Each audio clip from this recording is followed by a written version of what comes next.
দুর্নীতি হয়ে চলতেছে। বর্তমানে কিছুই ভালো দেখতে আসছে না। আগেই ভালো ছিলাম, এখন সব জিনিসপত্র দাম। গরিবের জন্য তো আরো ক্ষতি, কারণ চাল খেয়েছি আমরা 60 টাকা, অনেক 70 টাকা। যেন কাঁচা বাজার আলু ছিল 50 টাকা 40 টাকা, আলু আছে 70 টাকা।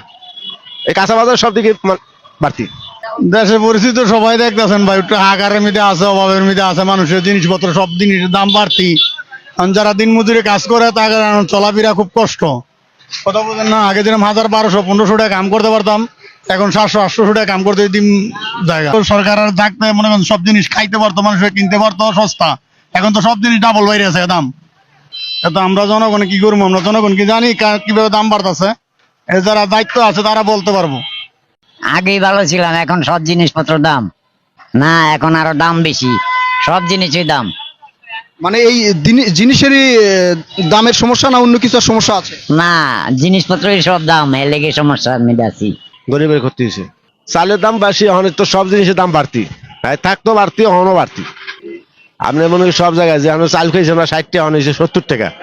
যেন কাঁচা বাজার আলু ছিল 50 টাকা 40 টাকা, আলু আছে 70 টাকা।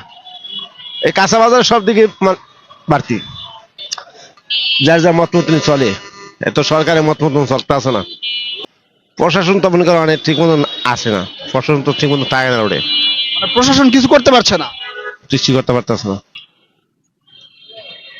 আমি তো ভাই বর্তমানে কিছুই ভালো দেখতে আসছে না, কিছুই ভালো দেখতে আসছে না।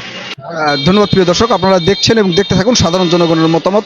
আমরা আরো দর্শকের মতামত নিব এবং সকল মতামতের ভিত্তিতে আপনারাই বিবেচনা করবেন কেমন আছে সাধারণ জনগণ এবং কি অবস্থার মধ্যে আছে। প্রিয় দর্শক দেখতে থাকুন, আমরা আরেকজনকে জিজ্ঞেস করছি। জিনিসের দাম বেশি না, সব জিনিসের দাম বেশি অনেক।